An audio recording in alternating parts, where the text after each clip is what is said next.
Hello and welcome back to another edition of the GSMC College Football Podcast, presented to you by the GSMC Sports Network on this Monday, May 5th. Happy Cinco de Mayo to everyone. We've got a good show for you today.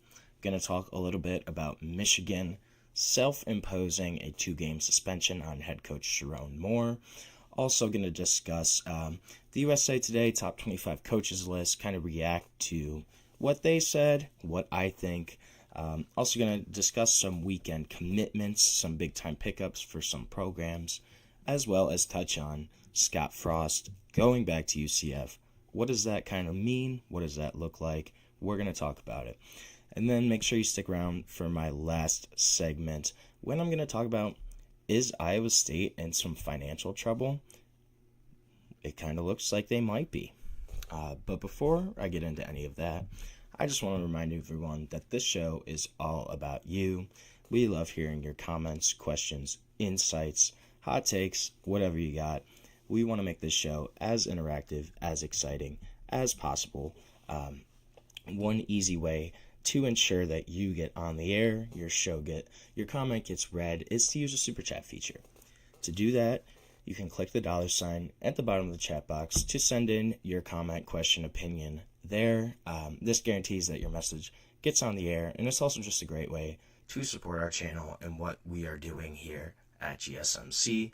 We can't do what we do without your ongoing support, and we are so grateful to have you all as a part of our community here. So the big news coming out of today is that Michigan has suspended head coach Sherrone Moore for 2 games this season.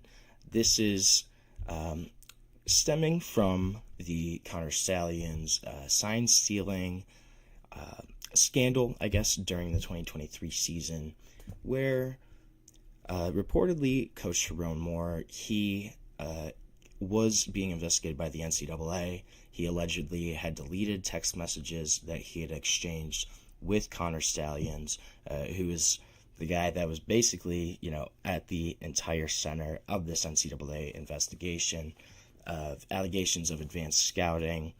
So Sherrone Moore expected to coach the first 2 games of the season, which that includes a Week 2 matchup against Oklahoma, his alma mater. And then he's going to miss Weeks 3 and 4 against Central Michigan and Nebraska, according to a source that has been briefed on the Michigan plans around this. ESPN first reported this suspension hasn't been confirmed yet by the university or the NCAA. He had faced a level 2 charge for allegedly deleting text messages with Connor Stalions. He had said that he deleted, and there were 52 total. He said he had deleted these messages out of frustration, and that he believed the violations would take away from Michigan's national championship run. These messages were eventually recovered. And this is stemming from the entire broader case involving Michigan, involving Connor Stalions, and the NCAA. This is continuing to move probably towards a hearing in front of the Committee of Infractions. Most likely will happen at some point this summer. Reported draft of the NCAA's allegations included charges against Stalions, against Jim Harbaugh, against several assistant coaches, and the institution itself. Stalions obviously resigned from his position in 23 after kind of this whole story broke in the middle of the season, really.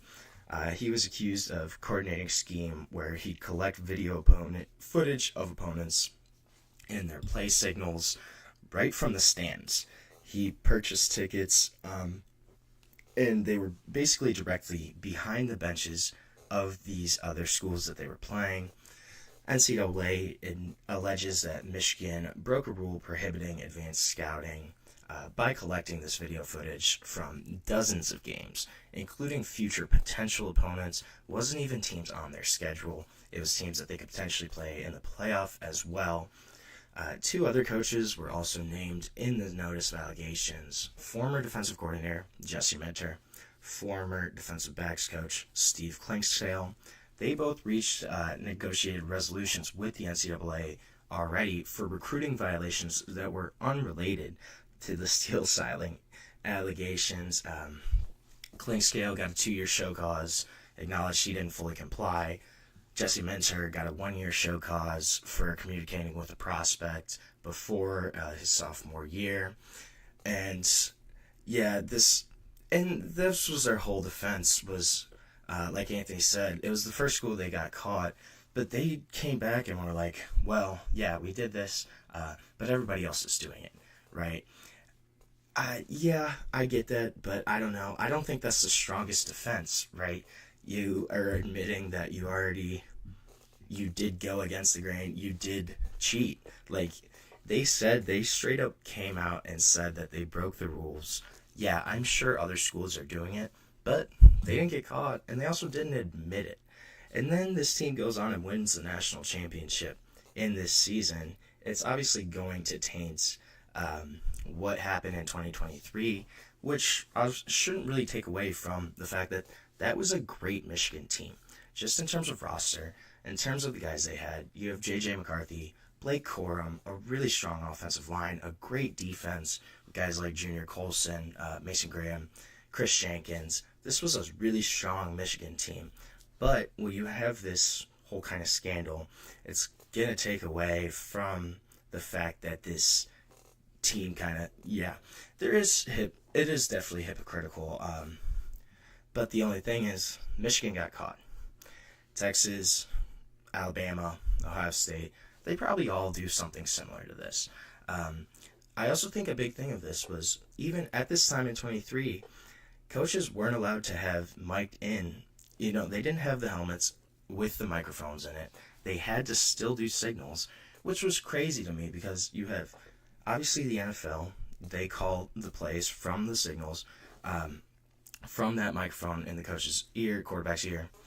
High school programs do this too. Really good high school teams, they have a microphone set where the coaches can call the plays in to the quarterback through their helmet.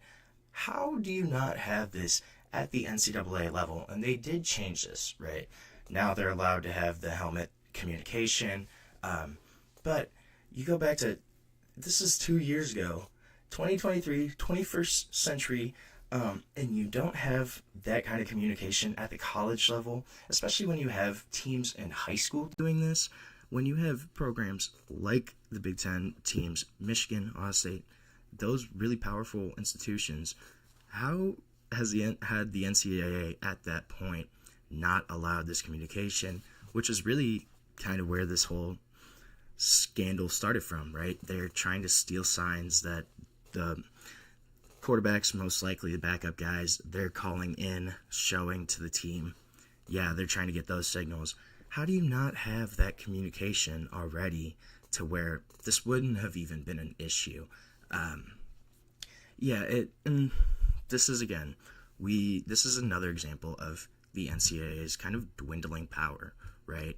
I think in previous years, you might have seen the NCAA crack down a lot harder on this. They did, Jim Harbaugh got a 3 or 4 year show cause where he can't do anything. I think the other thing here with the whole story about Michigan is Michigan, during COVID, they were already given 3 years of probation from another NCAA investigation, which was into the school's illicit football recruiting activities. That was all about recruiting violations. They already got 3 years of probation from that during that COVID dead period. So when you put that and combine this with this other scandal, it was just really surprising to me that Michigan kind of got a slap on the wrist, right? If you're looking at what happened and just how the entire season kind of played out, they still went to the national championship. They had pretty much admitted halfway through the season that they're like, yeah, we did do this. But the NCAA didn't do anything about it. They didn't stop them. I'm sure the lawsuits that have happened have had an impact on this.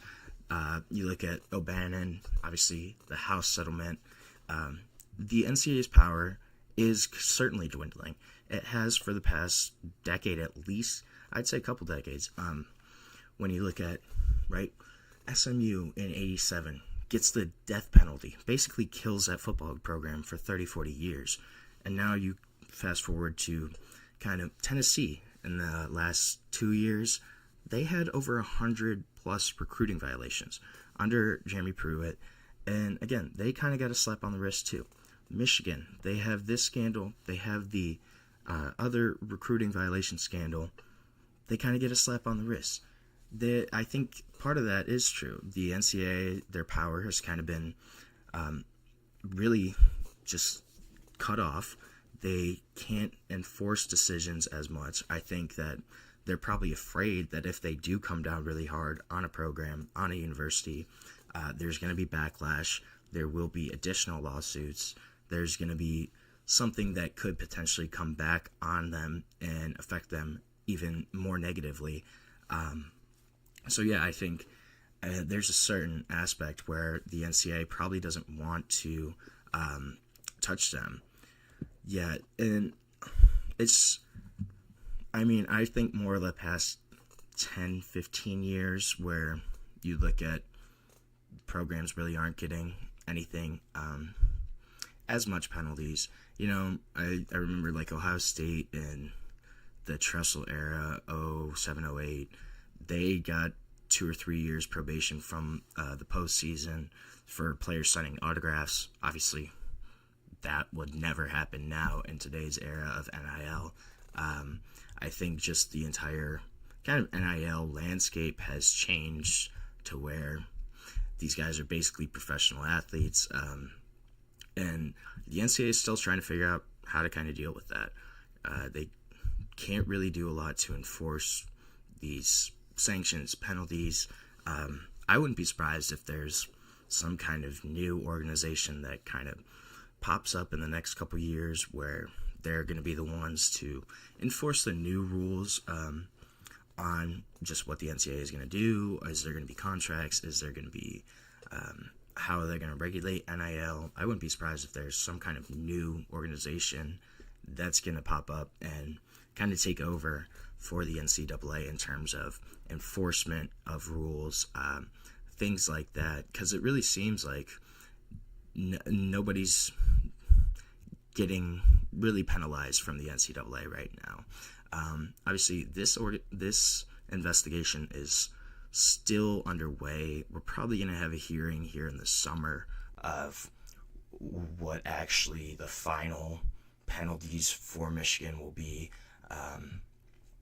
I'm not sure. We'll see what kind of happens there. But this is also a scandal that it was weird because on both sides there were people saying, hey, this doesn't really matter. Probably every big team is doing this.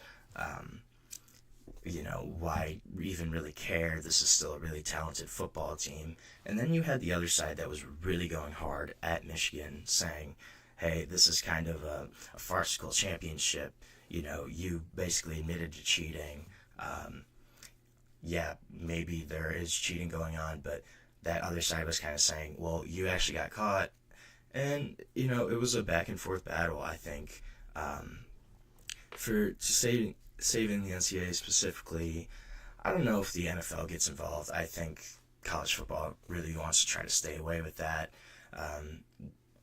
I don't think that just college football in general wants to kind of be dealing with the NFL in terms of, I don't think they want to become like a minor league system. It kind of wants to be their own thing.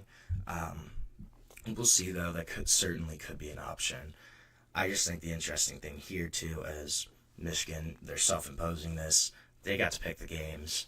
He's still going to coach the first 2 games of the season. Still get to coach against his alma mater. Kind of gets to take a little bit of a bye week against Central Michigan. Nebraska could be a little tougher for Michigan, though. But the big story here is Sherrone Moore suspended for a couple games. We'll see if it affects Michigan at all. I kind of doubt it will, but you never know. So we're going to take our first break of the show right now. When we come back, I'm going to talk a little bit about some of the commitments that have happened over this past weekend in both the transfer portal and in the world of high school recruiting, talk about those kind of impacts. But we will be back on the GSMC College Football Podcast. I feel like I'm losing my mind. Is everybody in the world blind? Please, Lord, give me a sign, a sign. I feel like I'm losing my mind. Is everybody in the world blind? Please, Lord, give me a sign, a sign. I wanna be the greatest. Everybody on the fake shit. I look around and feel like everybody is the fakest. I make this every day and I'm impatient, hoping one day I blow up from the basement. Statement, the top is so vacant. I don't hear shit that I think is amazing. Waiting for my day when I'm playing sold out shows for 1,000 faces. Hey, give me that crown, get in my way and to be put down. It ain't your place, all this my town. If I want that shit, then I'll get it right now. I'm losing it, the noose it fits, I'm losing shit. A stupid myth, you choose to live or choose to dip. You choose to fight or lose your grip and lose a gift. I feel like I'm losing my mind. Is everybody in the world blind? Please, Lord, give me a sign, a sign. I feel like I'm losing my mind. Is everybody in the world blind? Welcome back to the GSMC College Football Podcast, presented to you by the GSMC Podcast Network. Just touched on Sherrone Moore, his suspension. I don't know, kind of ridiculous. But we're going to switch gears, talk a little bit about some of the big-time commitments this week across college football. Biggest one, for sure, was A.J. Halsey, safety from Houston. Top player still available in the transfer portal. Number one safety in kind of the spring transfer portal rankings, has committed to the LSU Tigers. Took an official visit on Sunday. Miami, Ole Miss, SMU, they were all kind of still in contention for his pledge. This is a big pickup for LSU, solidifying a really great transfer portal haul for the Tigers this year. Brought in 15 to 18 guys. Filled a lot of holes at different positions there, but A.J. Halsey is going to be a guy that steps in on the back end and really could solidify that safety position. 6 foot 215 DB, has started 32 games over the past 3 seasons. Last year had a really great season. First team All Big 12, 74 tackles, 8 pass breakups, 5 interceptions, tied for most in the conference there. This is a kid that's a baller. Began at New Mexico in 2022, earned a starting role there as a true freshman, came in right away, played super well, 87 tackles in that true freshman season, and then entered the portal, went back to Houston where he's from. Kid that has produced every single year in college. As a sophomore in 23, had 98 tackles as a safety, which was the team high, which is incredible when you think about it. You're a safety, not a linebacker. Come down making almost 100 tackles is really impressive. And then you follow that up with an even stronger junior season this past year, where you're first team All Big 12, first team All Conference, going to step in and solidify a spot that was a question mark for LSU. This is a really big pickup, especially when you consider that he was looking at Ole Miss was one of his other options. So you get a guy that was potentially going to go to one of your conference rivals. You get him, solidified a spot on the back end of that defense that really struggled last year, especially in terms of giving up big plays. This is a guy that's a ball hawk that should do really well for LSU there, and a guy that's going to slide right in and solidify a starting position for them. Another transfer portal pickup I thought was kind of interesting was a pair of brothers. So Bear and Tiger Bachmeier, yes, those are their actual names, are Bear and Tiger. They're transferring from Stanford to BYU. This is both a good short-term and long-term move.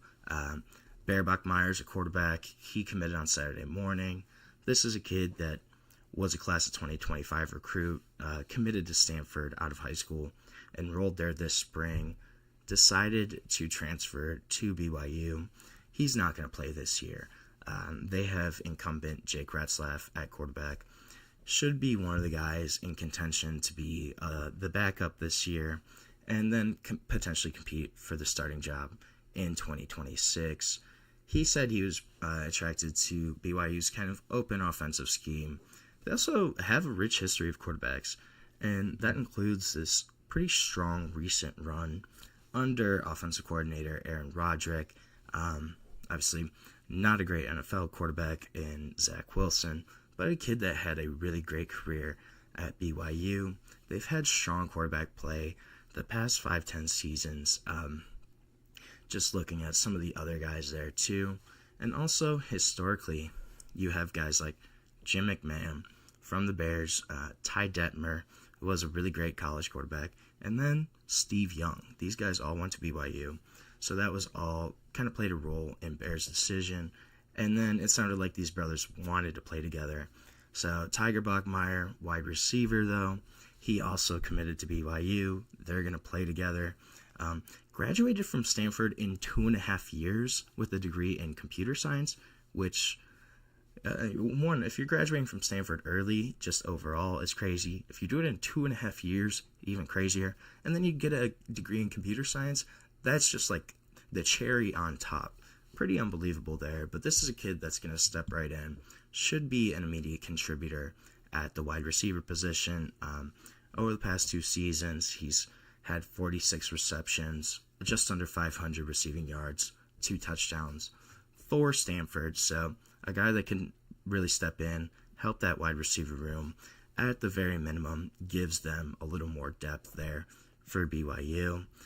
I just kind of like the brothers, the name there, Tiger and Bachmeier. That's pretty cool.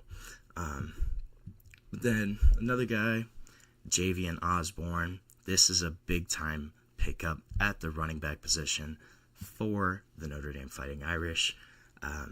Beat out Michigan for this guy's signature, number 6 running back in the country, only 5'9", 190, and from Forney, Texas. But this is a kid that said he wanted to play up north. I thought that was kind of interesting. Personally, if you're from Texas, I don't know why you want to play up in the cold, but that's just my opinion. This is a kid that's been one of the most productive running backs in the country in terms of high school production. Also, this is continuing Notre Dame's stretch on really hot run in terms of recruiting in that 2026 class. In the past month, they've picked up a couple different prospects there. And this is a kid that during his time in high school, he's already had 4,500 rushing yards across his first 3 seasons. As a freshman, exploded onto the scene, newcomer of the year in his district in Texas. And then as a sophomore in 23, had 2,200 rushing yards, 39 touchdowns, almost 40 rushing touchdowns. Is unbelievable as a high school kid. And then this past season, didn't have as great of a year, but still had 1,200 yards, 25 touchdowns, more than 6.5 yards per carry. This is a kid that's a really electric, exciting running back, and a big pickup for Notre Dame. This is going to continue to just add to that really strong running back room. Obviously, Notre Dame this year, they have Jeremiah Love. He's going to be gone, though, by the time that Osborne comes in, but you still have Jadarian Price, Aeneas Williams, Kendron Young, guys that can't step into that role. But this is a guy that's going to mix in there, potentially be a contributor from day one, but a big pickup for Notre Dame, going to continue that stretch of really successful running backs. And then USC also had a really great weekend in terms of commitments. Got a 5-star commit in offensive tackle Kenny Pepe on Thursday. But I think the bigger one is they pick up the number 1 cornerback in the country in Albert Hill from Akron, Ohio. So Albert Hill, a kid that played at Archbishop Hoban, which is a really strong program out of Akron. A kid that's only 2 hours away from Ohio State, so it's really surprising that doesn't go to Ohio State. And normally, if Ohio kids don't go to Ohio State, they go to Michigan. Michigan wasn't even really in contention here. It was USC and Oregon, it sounded like. Albert Hill decides to pick USC, and USC has been on an absolute tear in terms of recruiting. He is the third top 100 defensive back in the country in terms of this class for USC. They also have RJ Sermons, who's the number 28 overall guy, and Brandon Lockhart, who's not too shabby at number 79 overall in the country. Those three guys are going to reload that secondary. That's a loaded class for USC, and USC is just continuing their momentum right now. This is a kid that, as a prospect, is really impressive. Super instinctive, had 4 interceptions, 3 pass breakups last season. Also just great technical ability, speed and space. This kid that's shown up in both high school and on the 7-on-7 circuit, and basically been one of the top DB prospects in the nation since his freshman year. He's instinctive, he's well-schooled, he's pretty technically buttoned up for his age. A kid that should kind of step in at USC right away. That's an exciting roster for the Trojans, exciting recruiting class that's going to be coming in. And Albert Hill, big pickup for the Trojans right in Ohio State's backyard. They steal him from under their nose. And that'll be interesting to see kind of how Ohio State reacts, how USC keeps this momentum up. Is going to be 2 big storylines to watch for that 2026 recruiting class. So right now we're going to take our second break of the show. When we come back, we're going to discuss USA Today's top 25 coaches list, my reaction to it, and just some thoughts on that. So we will be back on the GSMC College Football Podcast. Looking for your daily fix of sports talk without having to pay for it? GSMC Sports Network is available on YouTube. Just search GSMC Sports Network. Get your fix of daily sports talk shows on YouTube, absolutely free. NFL, college football, NBA, MLB, MMA, UFC, fantasy football, and so much more. GSMC Sports Network has shows running all day long, with new sports shows starting every 2 hours. Just like on your favorite cable sports channel, except GSMC Sports Network is absolutely free. Just search GSMC Sports Network on YouTube to catch one of your new favorite shows, like the GSMC College Football Podcast, Chip Shot Football Podcast, Hoops and Heels Women's Sports Podcast, GSMC Basketball Podcast, and so many more. Check it out for yourself. GSMC Sports Network, now available on YouTube absolutely free. Search GSMC Sports Network on YouTube right now.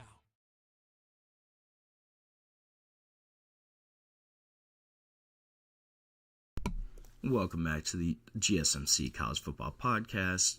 Going to talk a little bit now about USA Today's top 25 coaches list, kind of what I thought on it. There was a couple interesting ones on here, though, for sure. So, USA Today, there are only 3 head coaches in active college football right now that have won a national championship.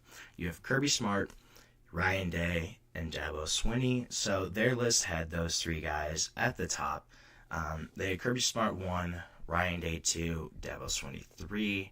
And then it went Steve Sarkisian at 4 out of Texas, James Franklin at 5 out of Penn State, Dan Lanning, Oregon at 6, Marcus Freeman, Notre Dame 7, Kalen DeBoer 8 from Alabama, Lane Kiffin 9, and then Brian Kelly 10. So, and this was a list that was dominated by the Big Ten and the SEC. Big Ten had 8 coaches in the top 25. SEC had 7 coaches in the top 25, as well as 9 of the top 10 coaches on this list were from those 2 conferences. Frankly, I don't know if that's really true. I think that's kind of a little bit of a power 2 bias in terms of how these coaches are. Obviously, normally when coaches progress, move up to better jobs, that's kind of where they're aiming to end up, trying to land is in one of those Big Ten SEC jobs. But I don't know if that necessarily means that they're the best coaches. I think there's some other guys that are really great coaches that maybe just haven't had the opportunities or kind of had the financial support, had the NIL support, institutional support to kind of really put strong teams out on the field. There are a couple other interesting guys that I thought that this list included. So Eli Drinkwitz was at number 24 from Missouri. Kurt Signetti was at 13. Matt Rule was at 18. Lance Leopold from Kansas was at 21. So my thoughts, I think Kurt Signetti, he seems a little high at number 13 for me. Obviously had a really great year one at Indiana. A guy that has won basically at every program he's been at. One at JMU, one before he got to JMU. Obviously, one in year one at Indiana. I just want to see it a little more. I want to see what year two looks like for Kurt Signetti. He certainly very well could be a top 15 coach in college football. I'm not discounting his talents right now as a head coach. I just kind of think that he did it in year one. Could that be a flash in the pan for Indiana? Are they going to drop back down to a 7-8 win team? Or is this the start of a new era for Indiana football and something that Signetti can keep up, keep the momentum going there? That's going to be the big question mark for me. I just want to see it again in year two, see what this Hoosier team looks like before I'm ready to say that Kurt Signetti is a top 15 coach in college football, potentially even top 10. Do I think he has the talent for that? Yes, certainly. Do I think his pedigree up to this point has kind of given him a spot up there? Yes, I would agree. But I just want to see it again at Indiana, at that Big Ten level. Can he produce another 10-11 win season, keep that momentum going, especially when you think of he brings in Fernando Mendoza from Cal as the quarterback this year, a kid that I really like. A dude that I say is a gamer, just a guy that stats may not look great, but tough, gritty, will win you football games just out of pure effort and energy. I really like him. Will he I think he's an upgrade from Curtis Rourke. Will he be able to help Indiana maintain and keep that momentum that they kind of generated last season? That's going to be the big thing here.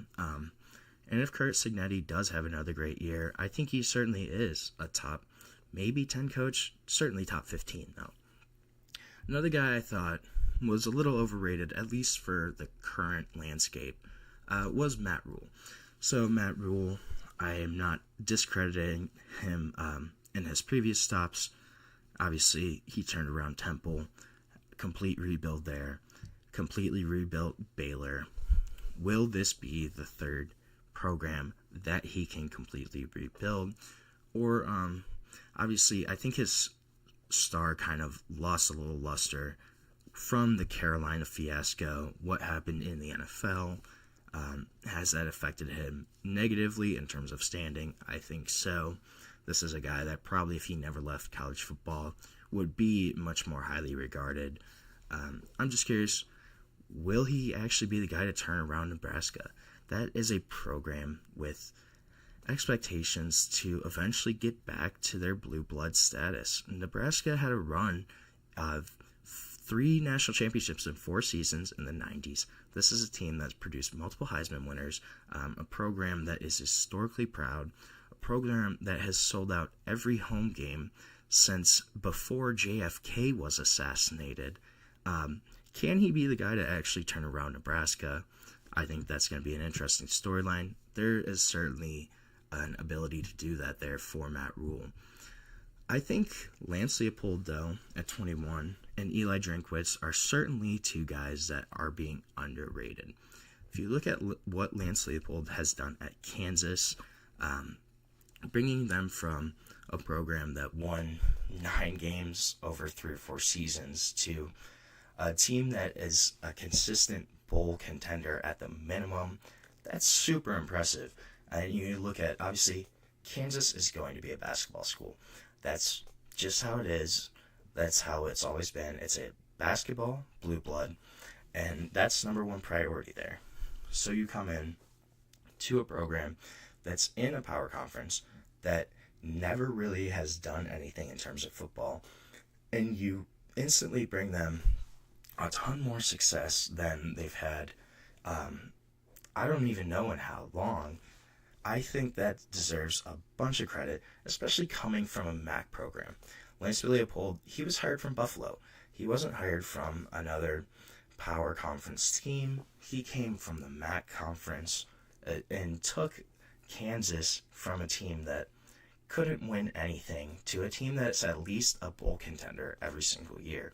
I think that deserves a lot of credit, and I think he's probably a better coach than this list might indicate. On kind of the same note, Eli Drinkwitz at 24, head coach from Missouri. Missouri is a really difficult place to win. You're in the SEC. You're just not on that kind of same level. Football's not as much of a big concern there. You're not in better recruiting grounds. You know, you have to deal with the Texas, the Oklahomas for your talent. It's a really difficult job to win at Missouri.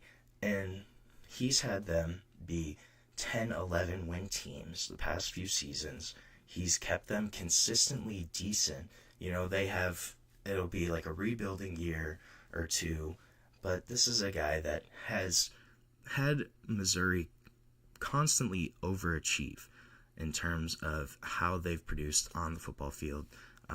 Having 10, 11 win seasons there is really difficult to do, and being able to compete consistently year in, year out is super impressive there. And I think Eli Drinkwitz deserves a lot of credit for just that kind of sustained success that we've seen at Missouri in the past 5 years, I would say. And then I also think how Jeff Monken being left off the list completely is incredible. The guy, Army head coach, not even a top 25 head coach, he brings Army into the AAC. In their first year, they win the American Conference. They were consistently ranked in the top 25 the past season. They have overachieved every single year that Jeff Monken has been the head coach pretty much at Army. This is an Army team that has become, a serious contender in the American, a team to look out for, a team that's always hard to play. And you're at a service academy. You're at a place where the recruiting is not going to be, you're not going after 4 or 5 star guys for the most part. You're going to get 2, 3 star guys. You're not going to have kind of maybe those super big offensive linemen. Probably your athletes, the caliber of athletes may not be as high as some of these other teams, even in your conference. The fact that Army has been a top 25 team in the past couple years, has consistently competed, been a winning program, that's all a testament to Jeff Monken. And I think the fact that he is not even on this top 25 list is criminal. It really is. This is a guy that could have left for multiple other jobs in the American, probably in the ACC, in the Big 12, could have gone somewhere else, has stayed at West Point, has built them into a team that you have to take seriously. Army is no longer a walkover. He's restored their status as a football program. And the fact that he's done that with the restrictions there is incredible. I think it deserves a place on this list. And I think that he's a guy that is constantly getting overlooked in terms of the national media, in terms of what is happening at West Point. I had my list, if I would redo the top 5, I had Kirby Smart 1, Dabo Swinney 2, Dan Lanning out of Oregon 3, Kalen DeBoer I have as 4, just because I think he's a really great coach. That's a tough place to be at in Tuscaloosa year 1. I still think that he will bounce back from a coaching perspective. And then I had Ryan Day at 5. I'm not the biggest Ryan Day fan personally. I think a lot more has to do with his recruiting and the staff that he puts around him. but just won a national championship, has consistently had great teams, so he deserves a spot at least at some point. Whether or not I think he's really the main reason for kind of Ohio State's success, I kind of doubt it, but it's certainly a possibility. So we're going to take another short break here on the show. When we come back, we're going to talk about Scott Frost going back to UCF and kind of what that means for both him and the program. Will they be able to go back to that 2017 season? We'll see. But we will be back on the GSMC College Football Podcast.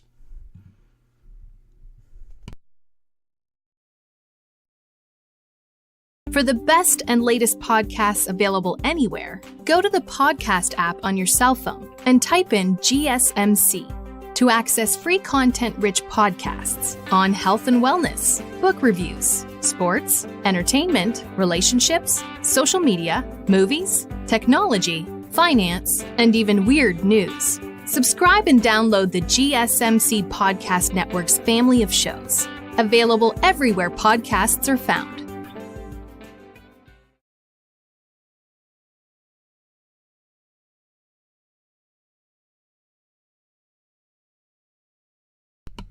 Welcome back to the GSMC College Football Podcast, presented to you by the GSMC Podcast Network.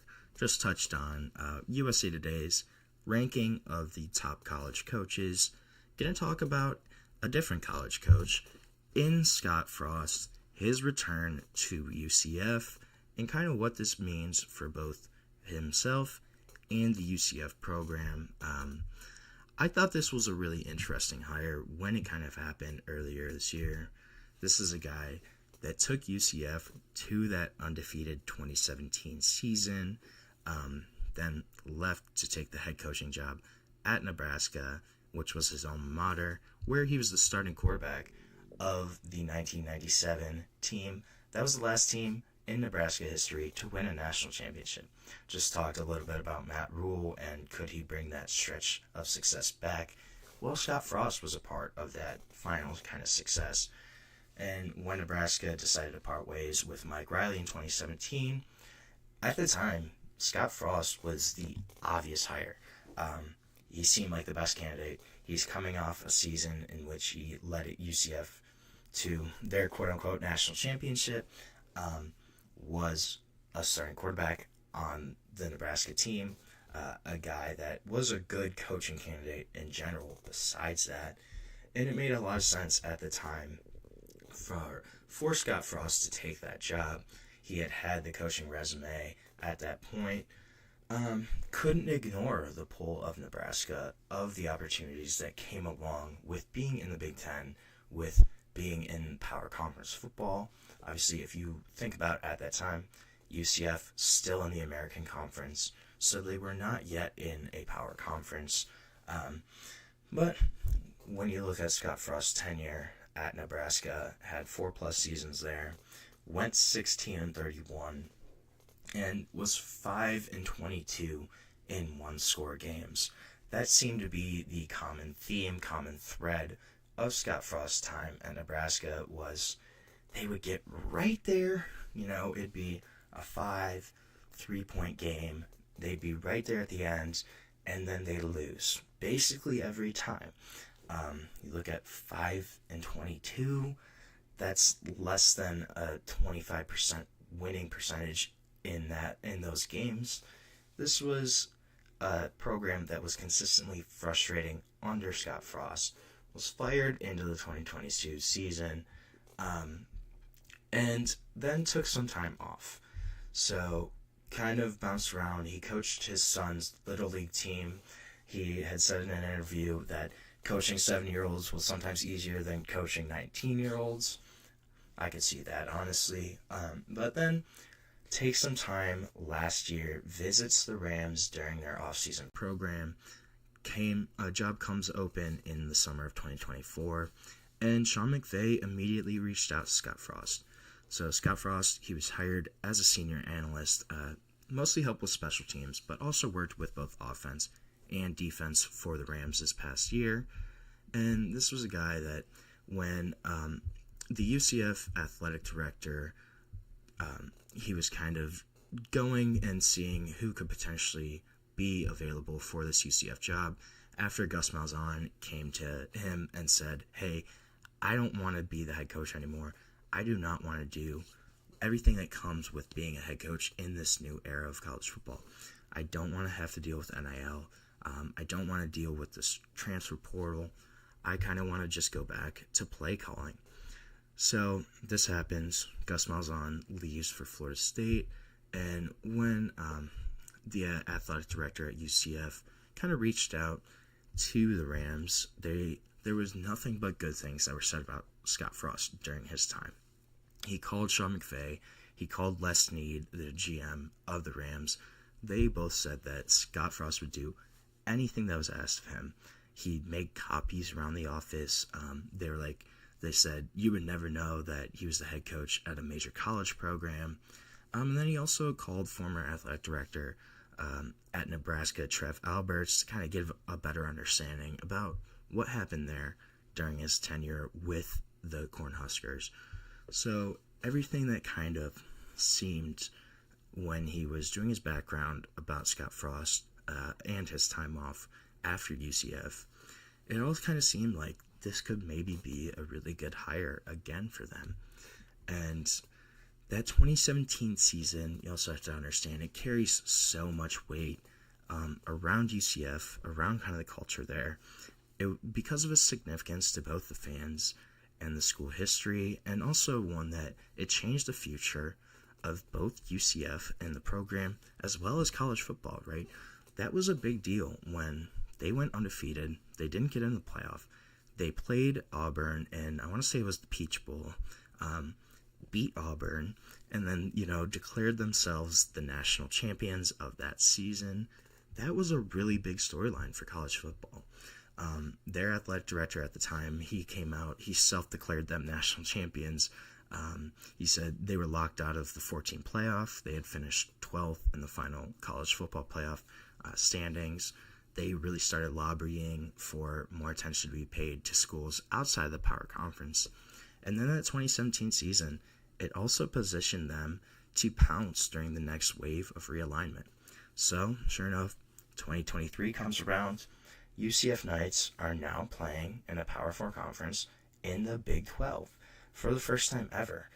And then you go back to this past season, college football playoff finally expands to 12 teams, could potentially expand even more to 14, maybe 16 down the line.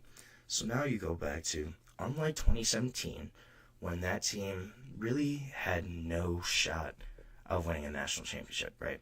They go undefeated, they win their conference, they beat Auburn, but they weren't in contention. They weren't even in the discussion for getting into the college football playoff at that time.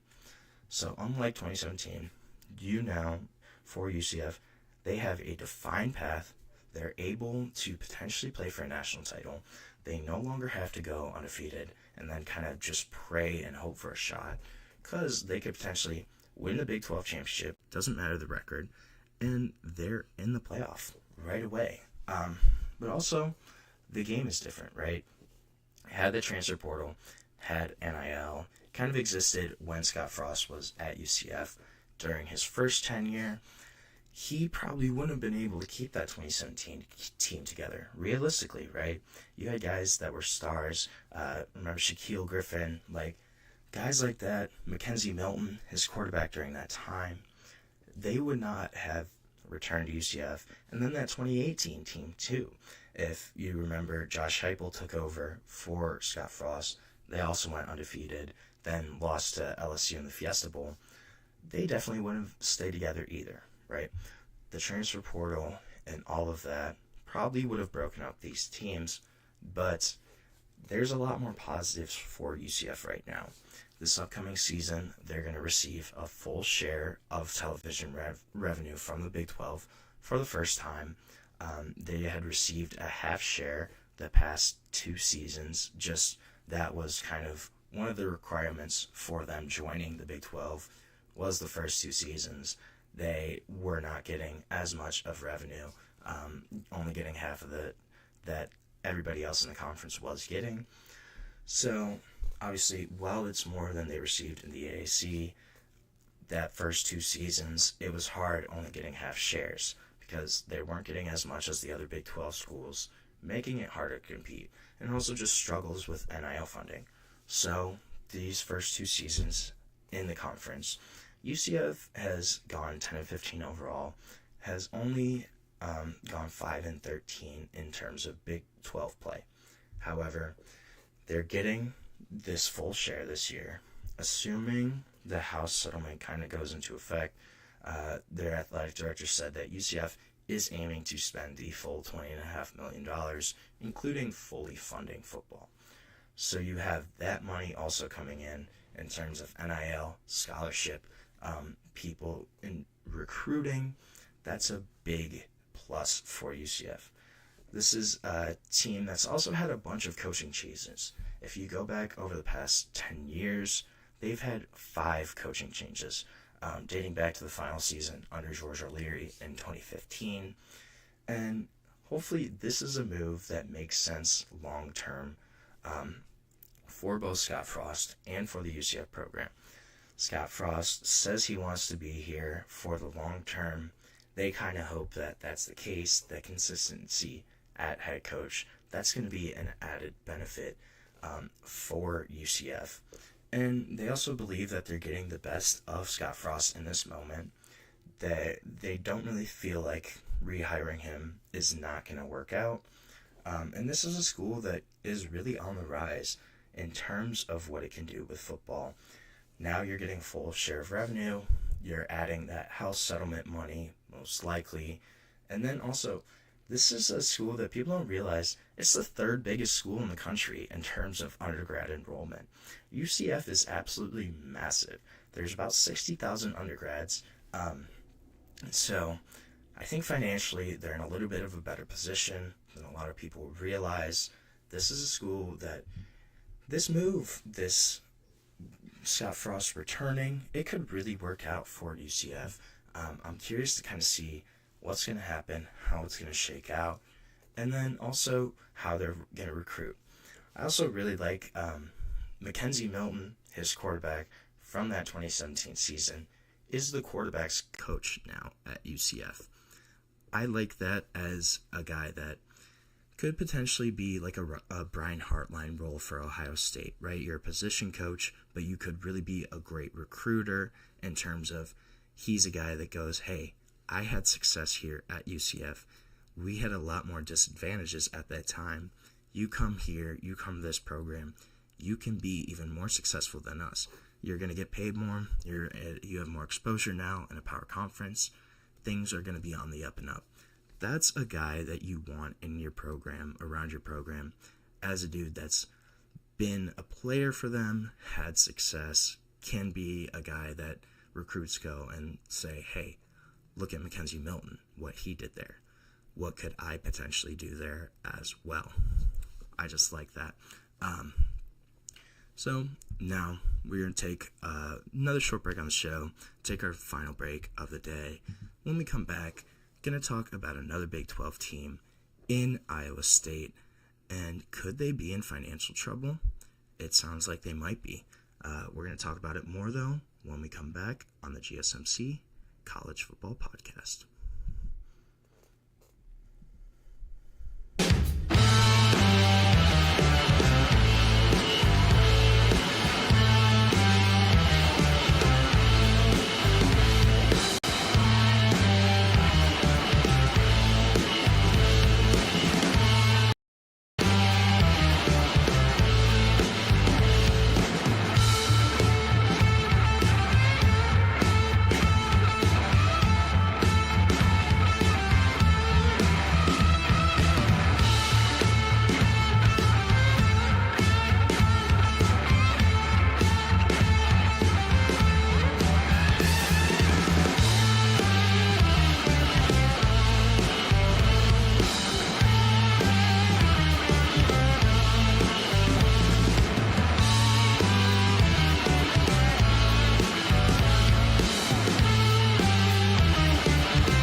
Welcome back to the GSMC College Football Podcast on this Monday, May 5th. Happy Cinco de Mayo to everyone.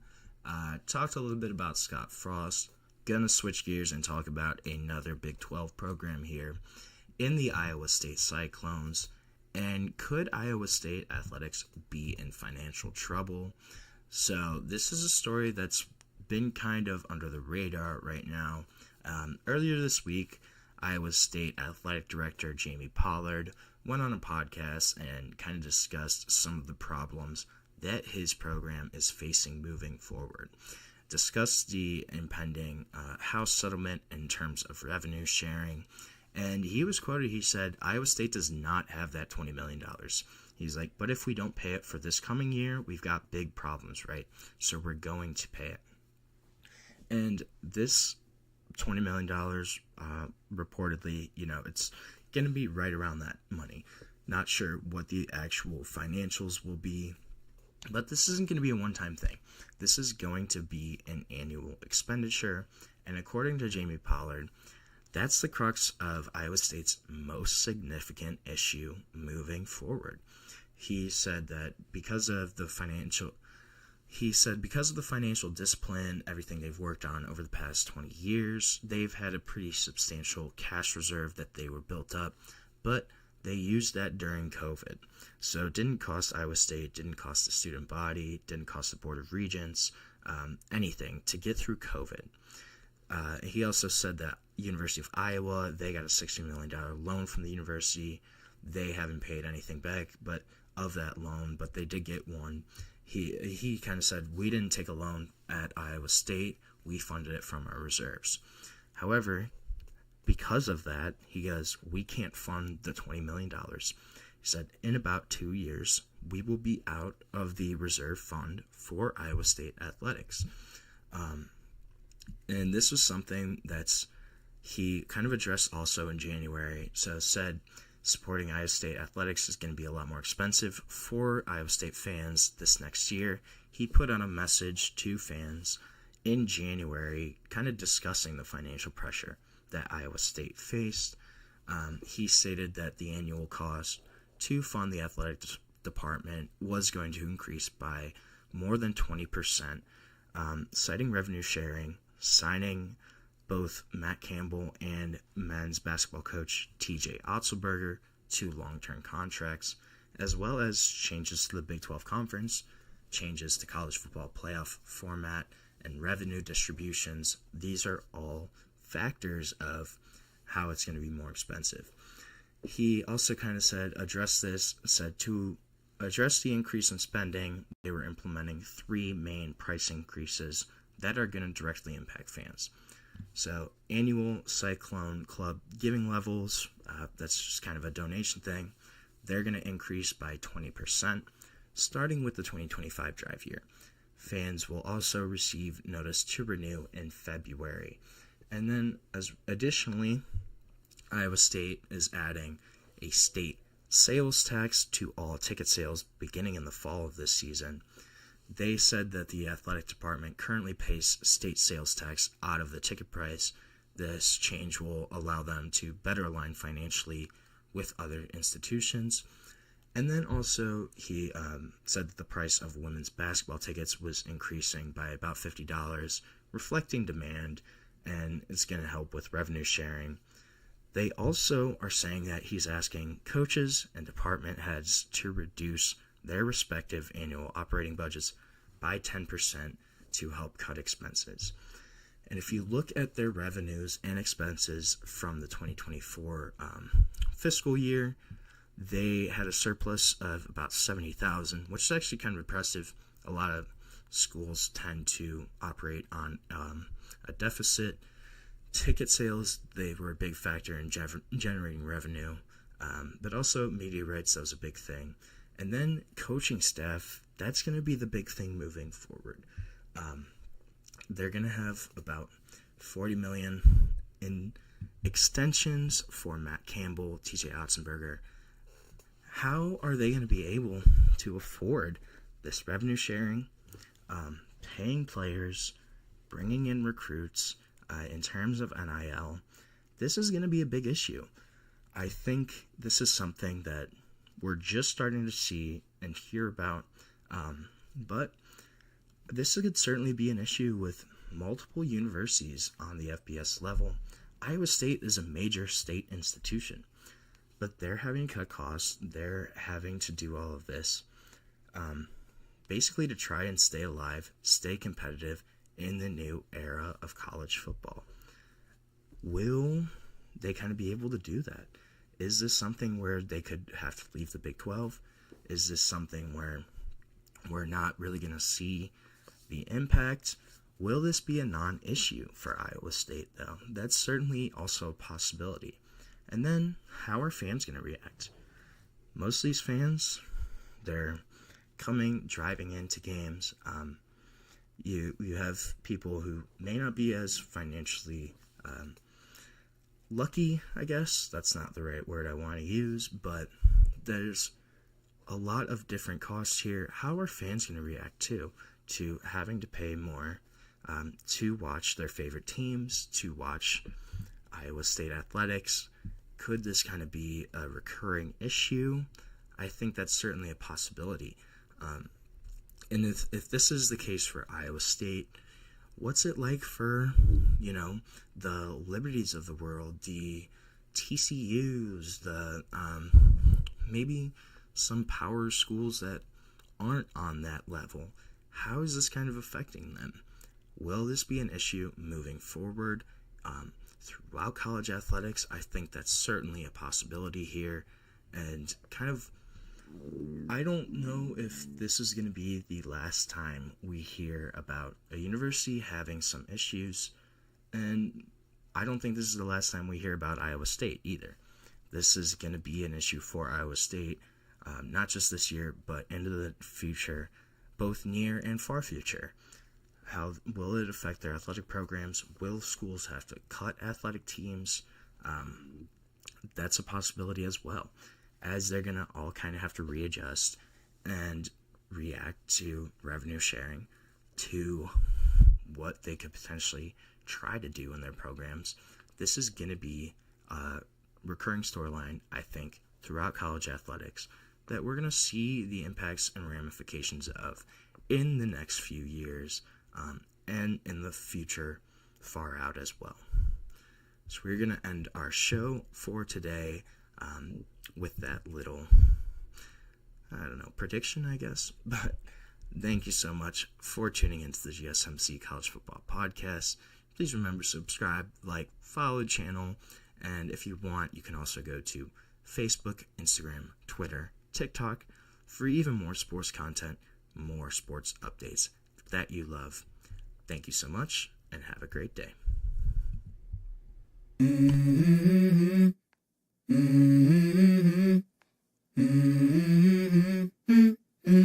Let's go. I wake up to a little bit of drool on my pillow, feel like it's gonna be a bad day.